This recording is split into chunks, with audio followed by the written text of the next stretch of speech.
వందనాలు. పాస్టర్మ గారికి వందనాలు. మరి సంఘానికి, సంఘ పెద్దలకు, అదేవిధంగా మరి దైవజనులు చాలామంది ఉన్నారు, అందరికి ప్రత్యేకమైన వందనాలు. మరి పెదవెండు పంపడిన మరి వచ్చిన బ్రదర్స్కి, సిస్టర్స్ అందరికి కూడా ప్రత్యేకమైన వందనాలు తెలియజేస్తూ ఉన్నాము. మరి చాలా సంతోషం. ఈ రాత్రికాల సమయంలో మరి ఎన్నో పాటలు, ఎన్నో విషయాలు మనం నేర్చుకొని ఉన్నాము. కాబట్టి నిజంగా ప్రతి సంఘములో ఈ కోరికలు చాలా ప్రాముఖ్యమైనవి. ఇట్లా రోజు కూడా మనం కూడుకోవడం అది దేవుని వాక్యం. ఆమేన్, హల్లెలూయా. అపోస్తుల యొక్క బోధ, అపోస్తుల యొక్క క్రమం. అపోస్తులు రోజు ప్రతిరోజు ఇంటింట కూడుకునేవారు. కాబట్టి నేను కూడా క్రొత్తలో వచ్చినప్పుడు అనేకమైన ఊళ్ళు తిరిగేది. ఏం వదిలిపెట్టి? సొంత సంఘాన్ని వదిలిపెట్టి, సొంత గ్రామాన్ని వదిలిపెట్టి ఎక్కడెక్కడికో సభలని ఎక్కడెక్కడికో వెళ్ళిపోయేవాడిని. తర్వాత దేవుడు నాతో మాట్లాడాడు. నీ యొక్క కుటుంబంలో, నీ సంఘములో, నీ గ్రామంలో నువ్వు ఉండగలిగితే, నువ్వు ప్రార్థన కోరికలు పెట్టగలిగితే అందరూ కూడా రక్షించబడతారు. ప్రైజ్ ది లార్డ్, హల్లెలూయా. నిజంగా మరి అందుకే నేను బయటికి వెళ్ళడం బంద్ చేశాను. ఎందుకంటే సంఘ కోరికలు, సంఘ కార్యక్రమాలు చాలా ప్రాముఖ్యమైనవి. కాబట్టి ఈ యొక్క రాత్రికాల సమయంలో దేవుడి మాటలు మనం ధ్యానం చేసుకుందాము. మరి అనేకమైన దైవజనులు రావడము, మరి అనేకమైన పాటలు, క్రొత్త పాటలు నేర్చుకుంటున్నారా? క్రొత్త పాటలు నేర్చుకుంటున్నారు, క్రొత్త మాటలు నేర్చుకుంటున్నారు. మరి గొప్ప గొప్ప దైవజనులు మీ మధ్యకి రావడం ఎంత అద్భుతం తెలుసా? దేవునికి మహిమ కలుగును గాక, హల్లెలూయా. కాబట్టి ఏదేమైనప్పుడు కూడా ప్రభునందు దేవుని బిడ్డలారా, దేవుని సన్నిధి చాలా ప్రాముఖ్యమైనది. ఎందుకంటే దేవుని మందిరములో ఒక్క దినము గడుపుట 1000 దినముల కంటే శ్రేష్టము. ఆమేన్, హల్లెలూయా. కాబట్టి దేవుని మందిరాన్ని ప్రేమించువారు వర్ధిల్లుతారు. దేవుని మందిరాన్ని ప్రేమించువారు వర్ధిల్లుతారు. యెరూషలేమా, నిన్ను ప్రేమించువారు వర్ధిల్లుతారు. గట్టిగా చప్పలు కూడా దేవుని నామాన్ని మహింపరుస్తారు కదా. అందుకే సంఘాన్ని మనం మర్చిపోకూడదు, సహవాసాన్ని మనము మర్చిపోకూడదు. నిజముగా ప్రభునందు దేవుని బిడ్డలారా, శరీర సంబంధమైన బంధము కంటే ఆత్మ సంబంధమైన బంధము చాలా బలమైనది. హల్లెలూయా, హల్లెలూయా. ఎందుకంటే ప్రభునందు దేవుని బిడ్డలారా, దైవజనులు నీకు బలహీనంగా ఉన్నప్పుడు వస్తారు, దుఃఖంలో ఉన్నప్పుడు వస్తారు, నువ్వు సంతోషంగా ఉన్నప్పుడు నీ ఇంటికి వస్తారు. కాబట్టి అలాంటి దైవజనులు మనం మర్చిపోకూడదు, అలాంటి సంఘాన్ని మనం మర్చిపోకూడదు, అలాంటి దేవుని మనము మర్చిపోకూడదు. అందుకే యెహోషువ అంటాడు, నేను నా ఇంటి వారును యెహోవానే సేవిస్తాం. మీరెవరైనా నమ్ముకోండి, మీరెవరైనా సేవించండి, కానీ నేను నా ఇంటి వారు యెహోవానే సేవిస్తాము. కాబట్టి అలాంటి తీర్మానము, అలాంటి గొప్ప కుటుంబాలుగా మనం కట్టబడుదుము గాక. ఆమేన్, హల్లెలూయా.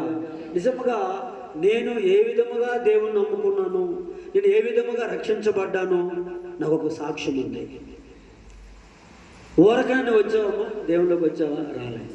ఊరకని మీరు వచ్చారా? రాలేదు. ఏదో ఒక అద్భుతము ద్వారా దేవుడు మనల్ని నడిపించుకున్నాడు, ఏదో ఒక ఆశ్చర్య కార్యము ద్వారా దేవుడు మనల్ని నడిపించుకున్నాడు. కాబట్టి ఈ సమయంలో ప్రభునందు దేవుని బిడ్డలారా, దావీదు కూడా 23వ కీర్తనలో 6వ వచనంలో ఏం తెలుసా?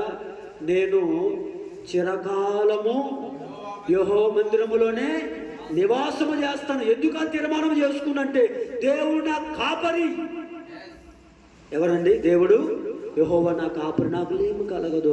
పచ్చగల చోట్లను పరుండి చేస్తాడు, శాంతికరమైన జలముల యొద్ద నన్ను నడిపిస్తాడు, కాడాండ కారపు లోయల్లో నేను సంచరించని ఏ అపాయం నాకు భయపడు. ఎందుకంటే ఆయనను ఆదరిస్తాడు, ఆయనను పోషిస్తాడు, ఆయనను ఎత్తుకుంటాడు, ఆయనను నడిపిస్తాడు. నా శత్రువులు ఎదుట నాకు భోజనము సిద్ధపరుస్తాడు. నీకు శత్రువులు లేరా? శత్రువులు ఉన్నారు. శత్రువులు ఏం చేస్తారు తెలుసా? నీకు బొవ్వ లేకుండా చేస్తారు, నీకు లోన్ లేకుండా చేస్తారు, నీకు శాంతి లేకుండా చేస్తారు, నీకు సమాధానం లేకుండా చేస్తారు. అలాంటి వారు ఎదుట నీకేం సిద్ధపరుస్తారండి దేవుడు? ఏంటమ్మా? బొవ్వ. హల్లెలూయా. ఎవరైతే నీకు బొవ్వ లేకుండా చేస్తున్నారో, ఎవరైతే నీకు లోన్ లేకుండా చేస్తున్నారో, శాంతి సమాధానం లేకుండా చేస్తున్నారో, ఎవరైతే నీకు ప్రభుత్వంలో ఉద్యోగం లేకుండా ఆరోగ్యం లేకుండా చేస్తున్నారో, వారి ఎదుట దేవుడు నిన్ను ఏం చేస్తాడు? భోజనం సిద్ధపరుస్తాడు వారి ఇంట్లో. ఆమేన్. హల్లెలూయా. కాబట్టి ప్రభునందు దేవుడు రా, అలాంటి దేవుడు నాకు ఉన్నాడు కాబట్టి అందుకే నేను ఆయన్ని వెంబడిస్తాను. చిరకాలము దేవుని మందిరంలోనే నివాసము చేస్తాను.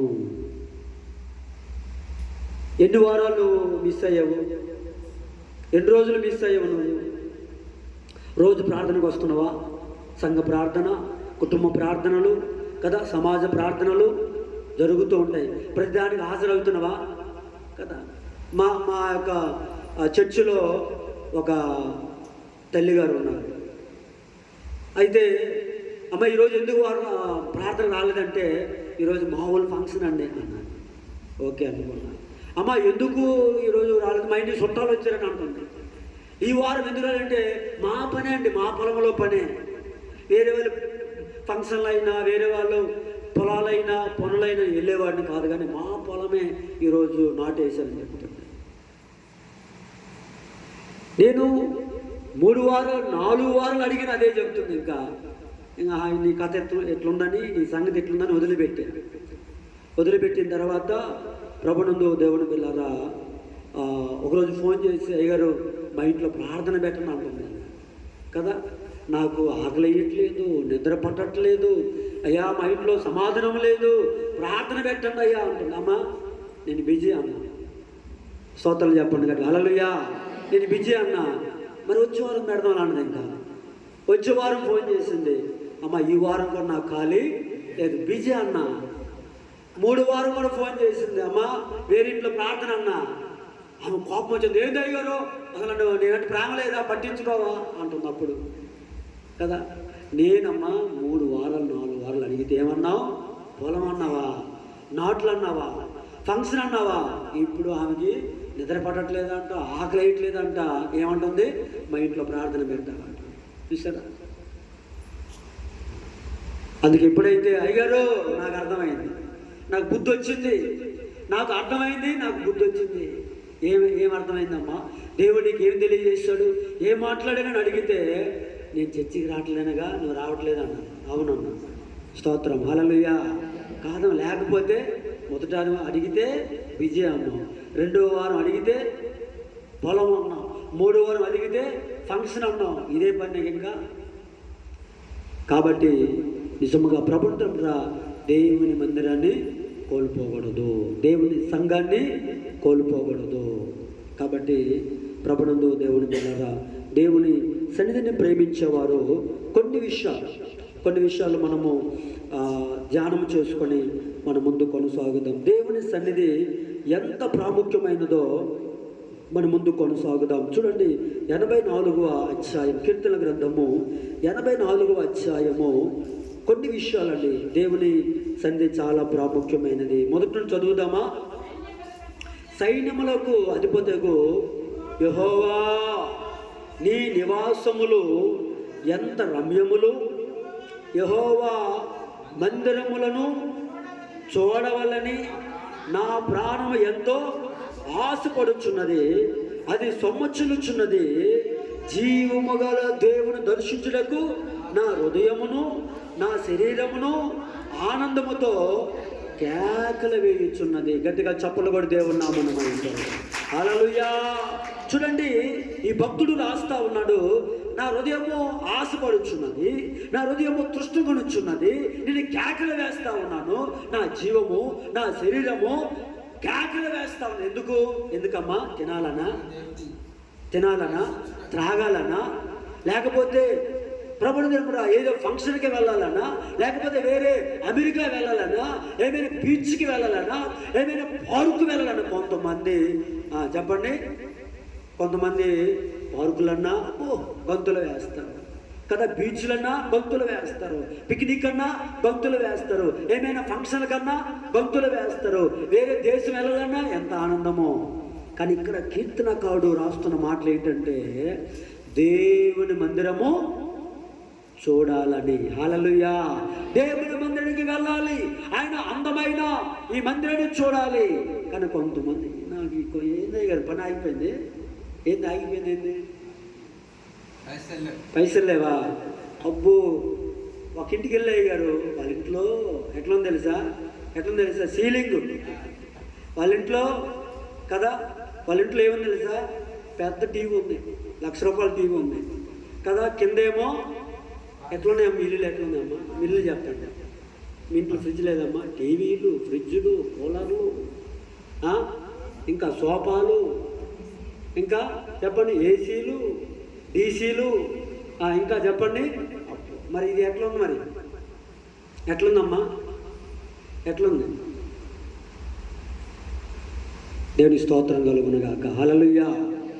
దేవుని మందిరాన్ని మనం ప్రేమించుదుముగాక, దేవుని మందిరాన్ని మనం కట్టుదుముగాక. ఆమేన్ చెప్పండి కదా. హల్లెలూయా! చూడండి, దావీదు వెండి బంగారము వస్తువులు సమకూరిస్తే తన కుమారుని సొలొమోను అందమైన మందిరాన్ని కట్టాడు. హల్లెలూయా! హల్లెలూయా! కాబట్టి ప్రభునందు దేవుని పిల్లరా, అపోస్తులు ఏం చేశారంటే వారి యొక్క ఏ బలవంతం లేదు, వాక్యం ఉంది కాబట్టి నేను చెప్తున్నా, అంతేగాని లేనిపోనివి కబుర్లు నేను చెప్పట్లేదు. ఏమన్నా మీరేనా కదా. అపోస్తులు ఏం చేశారంటే సేవ నిమిత్తమై, మందిరము నిమిత్తమై, సువార్త నిమిత్తమై, దేవుని నిమిత్తమై వారొక గృహాలు అమ్ముకొని, వారొక పొలాలు అమ్ముకొని దేవుని మందిరానికి ఇచ్చారు. గట్టిగా చప్పలు కొట్టి దేవుని నామమున మహిమ. హల్లెలూయా! నమ్మిన వారు మాత్రమే, తెలిసిన వారు మాత్రమే, తెలియకుండా చప్పలు కొట్టదు, తెలియకుండా చప్పలు కొట్టద్దు కదా.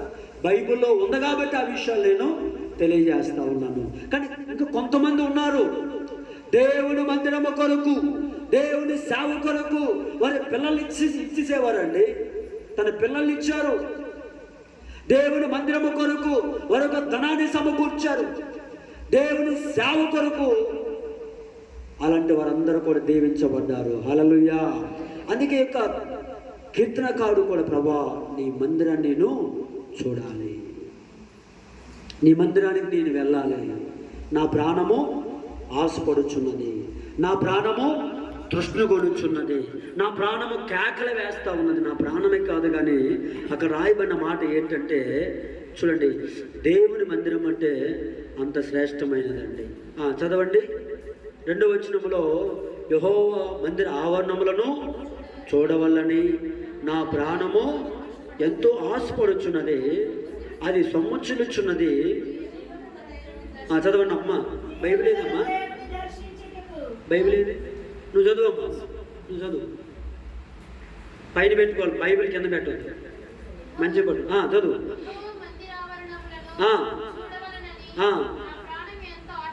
ఆశపడుచున్నది,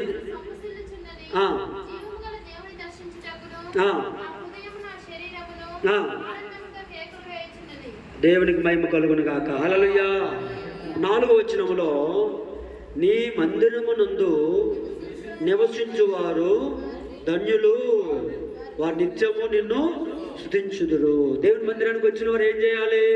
నిత్యము స్తుతించాలి. దేవునికి స్తోత్రం కలుగును గాక. హల్లెలూయా! నీ మందిరమును నివసించువారు ధన్యులు, నీ మందిరమును నివసించువారు ధన్యులు. ప్రభువును తెలుగురా, దేవుని మందిరం ఏముంది? ఆయన కనుదృష్టి ఉంది. దేవుని మందిరంలో ఏముంది? ఆయన మనసు ఉంది. దేవుని మందిరంలో ఏముందండి? తన సన్నిధి ఉన్నది. దేవుని మందిరములో తన ప్రభావం ఉన్నది, దేవుని మందిరములో తన ఆత్మ ఉన్నది, దేవుని మందిరములో ఏముంది చెప్పండి, తన శక్తి ఉన్నది. గట్టిగా చప్పలు కూడా దేవుని నామాన్ని మహిమపరుద్దాం. హల్లెలూయా. అందుకే దేవుని మందిరానికి సమర్పించుకోండి. దేవుని మందిరం అంటే ఆలస్యంగా రావద్దు కదా. కొంతమంది మందిరానికి వచ్చేటప్పుడు ఎట్లా వస్తారంట, తాబేళ్ళలాగా వస్తారంట, ఇట్లా చిన్నగా వస్తారంట. ప్రార్థన అయిపోయిన తర్వాత సింహాలు పురుల్లో పరిగెడతారంట ఇంటికి. వచ్చేటప్పుడు ఎట్లా వస్తారని చెప్పండి, తాబేలా చిన్నగా. పోయేటప్పుడు పుల్లాగా సింహంలాగా పరిగెడతారంట ఇంట్లోకి. చూసారా, అది మన జీవితంలో ఉండకూడదు కదా. ప్రార్థనకి ఎట్లా రావాలి, సింహంలాగా పులుల్లాగా రావాలి. మనము వెళ్ళేటప్పుడు ఎట్లా చెప్పండి, నిదానంగా వెళ్ళొచ్చు. ప్రార్థన అయిపోయింది నిదానంగా. అమ్మో టైం అయింది, పాటలు అయిపోతున్నాయి, కీర్తనలు అయిపోతున్నాయి, వాక్యం అయిపోతుంది, ఆరాధన అయిపోతుందని మనము పరుగొట్టుకొని వెళ్ళాలి. హల్లెలూయా, హల్లెలూయా.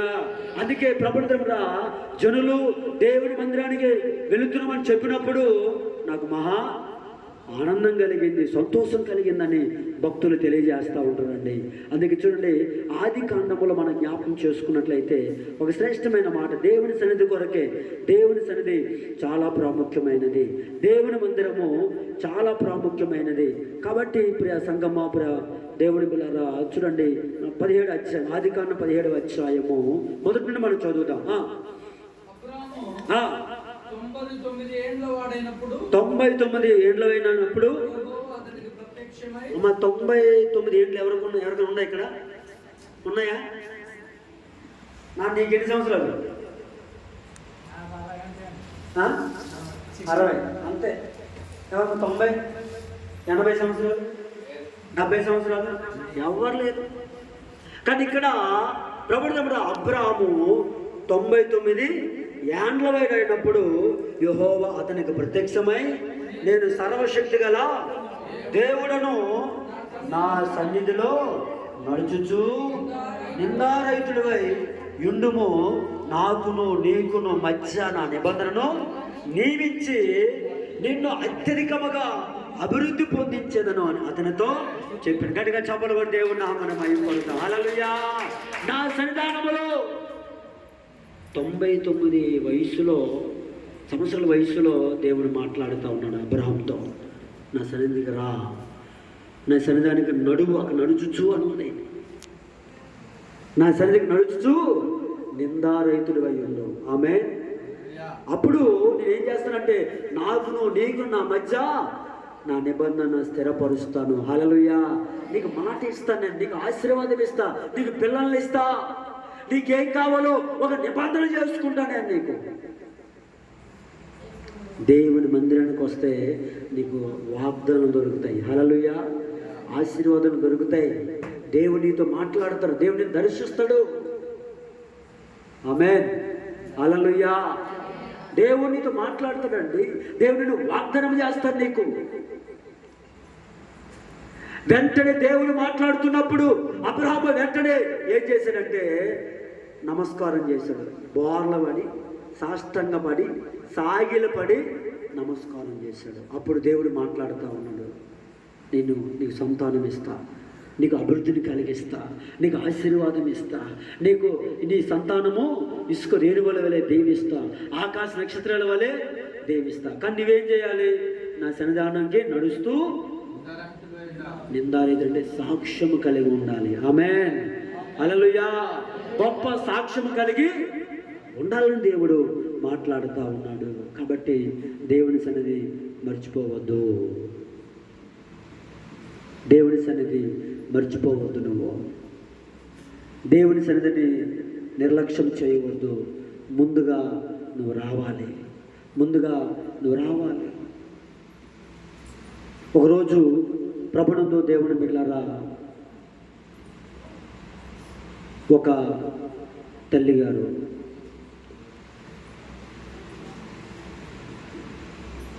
రోజు మందిరానికి వచ్చి ముందొచ్చి పరిచయం చేసిద్దంట. పరిచయం చేస్తే ఇంకొక ఆయన వచ్చిండంట, కాలు మీద కాలు వేసుకొని ఇట్లా ఊపుతుందంట. ఆమె పరిచయం చేస్తుందంట. అమ్మ నీకెవరు లేరా అన్నాడు. నేనెవరు? కూర్చున్న వ్యక్తి. నీకెవరు లేరా? నీకు బొవ్వ లేదా? ఉద్యోగం లేదా? నీకు ఇల్లే ధనం లేదా? ఏనింత చీపుగా ఉన్నావు, ఏనింత మురిగ్గా ఉన్నావు అని అన్నాడు ఆయన. అయితే మాట్లాడుతూ కొన్ని రోజుల తర్వాత, కొన్ని వారాల తర్వాత, కొన్ని నెలల తర్వాత ప్రభునందు దేవుని బిడ్డలారా ఈ కథలో ఉద్యోగం పోయింది. ఉద్యోగం పోతే ఆయన ఉద్యోగం తిరుగుతూ ఉంటే ఆమె కనిపించింది.